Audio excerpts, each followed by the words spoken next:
In a late 1990s interview, Angus Young admitted something that stunned even die-hard fans. There were songs in AC/DC's catalog he actually dreaded playing live. Not because they were bad, but because they pushed him to the edge physically, creatively, or emotionally. And in some cases, he kept performing them anyway, night after night, because fans demanded it. What kind of songs could make one of rock's most relentless performers secretly wish for a break? By the time AC/DC hit global dominance with Back in Black in 1980, Angus Young had already built a reputation as one of the most electrifying guitarists in rock history. Known for his schoolboy uniform, endless energy, and marathon live performances, Angus wasn't just playing music, he was surviving it. Angus Young's reputation as one of rock history's most electrifying guitarists was already cemented by the time AC/DC achieved global fame with Back in Black in 1980. His iconic schoolboy uniform, boundless energy, and epic live shows demonstrated that for Angus, playing music was a total physical and emotional commitment, a feat of endurance. But behind that unstoppable image, there were moments, especially during long tour in the 80s and 90s, where certain songs became a burden. Whether it was technical strain, emotional weight, or sheer repetition, even Angus had limits. And if you're a longtime AC/DC fan, you already know, this band didn't slow down for anyone.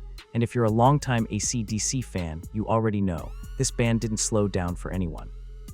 The sheer, relentless energy of AC/DC has always been their defining characteristic.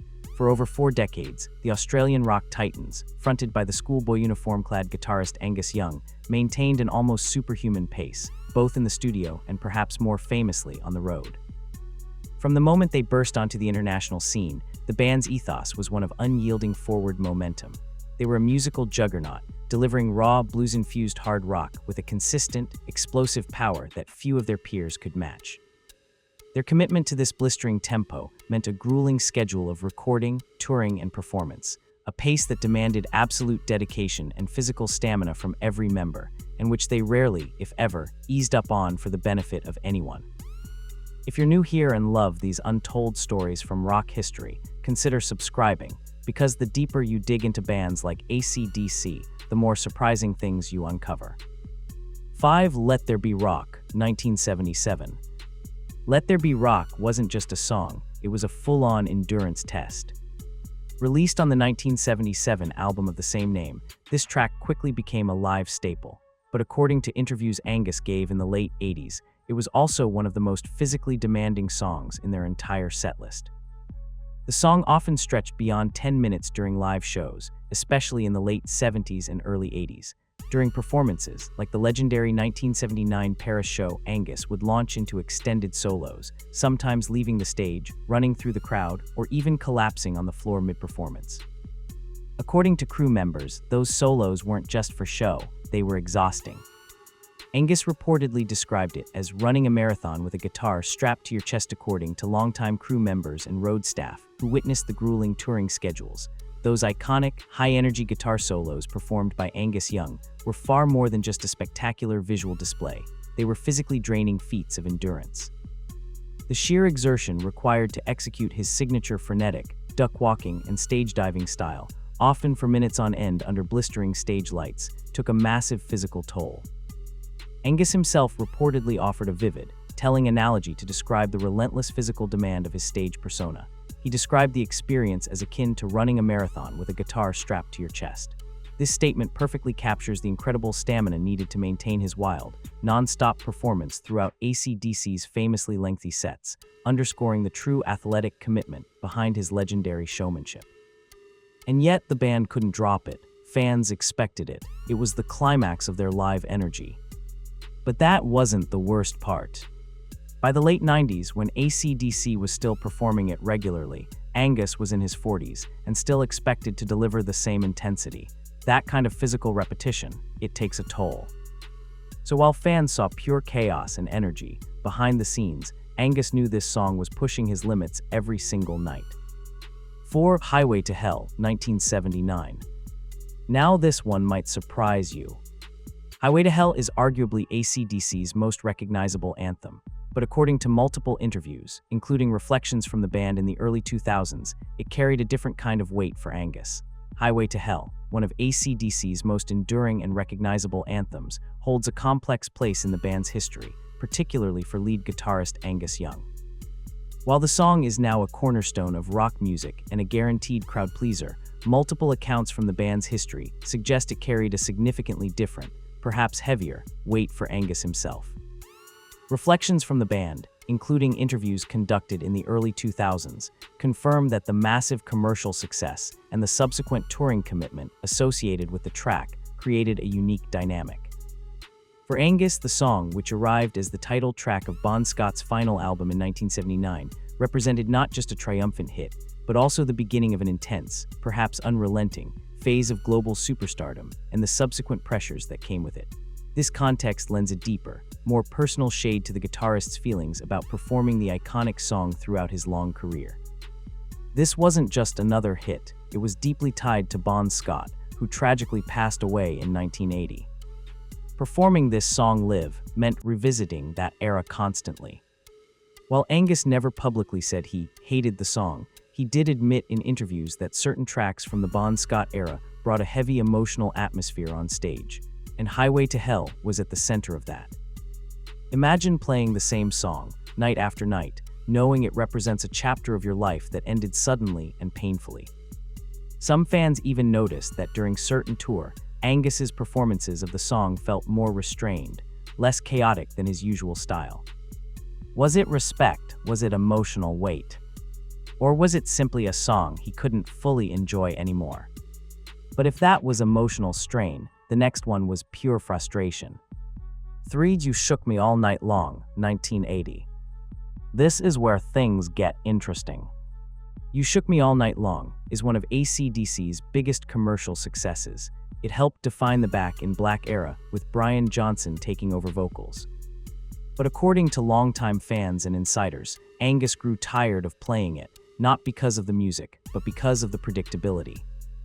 Unlike heavier tracks, this song follows a tighter, more controlled structure. There's less room for improvisation, fewer extended solos, and a more radio-friendly format.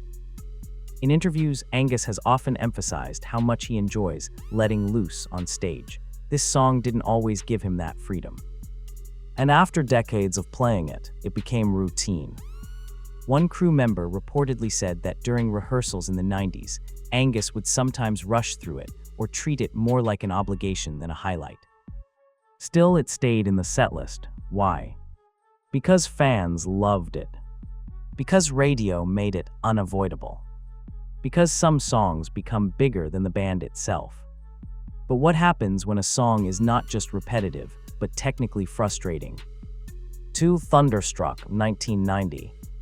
Thunderstruck is legendary. That opening riff alone is one of the most recognizable guitar intros in rock history. Thunderstruck is legendary. That opening riff alone is one of the most recognizable guitar intros in rock history, instantly setting the stage for one of AC/DC's most enduring and electrifying anthems.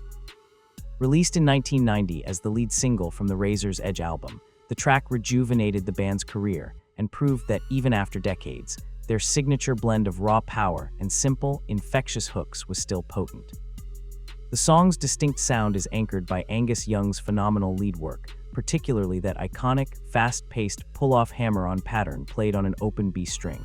This introductory riff is not just a musical motif, it's a declaration of intent, a high-voltage invitation to the AC/DC experience. It's so deeply woven into the fabric of rock culture that hearing it immediately conjures images of stadium concerts, electrifying stage presence, and the sheer, unadulterated energy of the band. Consequently, Thunderstruck is a cornerstone of AC/DC's live performances, almost always guaranteed to incite a massive audience reaction, solidifying its place as one of the definitive tracks in their storied catalog. But here's the catch, it's also brutally difficult to play consistently. Released on the Razor's Edge in 1990, this song required Angus to execute a fast, precise picking pattern that had almost no room for error. And unlike studio recordings, live performances demanded perfection every single night. In a 2003 interview, Angus hinted at how challenging it was to maintain that level of accuracy while also delivering his usual stage antics. Think about it: running across the stage, duck walking, interacting with the crowd, all while playing one of the most technically demanding riffs in their catalog. Mistakes weren't just possible, they were inevitable. And when you're performing in front of tens of thousands of fans, even a small slip becomes noticeable. Before we get to the final reveal, if you're enjoying these deep dives into AC/DC's history, a quick like really helps bring more of these stories to the surface. Now here's where it all comes together. Because the number one song wasn't just physically demanding or emotionally heavy. It was something else entirely. One Back in Black, 1980. Back in Black isn't just a song, it's a monument. Released as the title track of the 1980 album, it became one of the best-selling songs in rock history. But for Angus Young, it also represented something incredibly complex. The song, which served as the title track for AC/DC's 1980 album, achieved massive success, becoming one of rock history's top sellers. Despite this, it represented a profoundly complicated issue for guitarist Angus Young. This was the song that marked AC/DC's return after the death of Bon Scott. It introduced Brian Johnson. It defined a new era. And that's exactly why it was so difficult. According to interviews and band commentary over the years, Back in Black carried immense pressure. Every performance had to live up to its legacy. Every note had to be perfect. Unlike more chaotic songs, this one relied on precision, timing, and tone. That iconic riff, it's deceptively simple, but incredibly hard to get just right, especially live.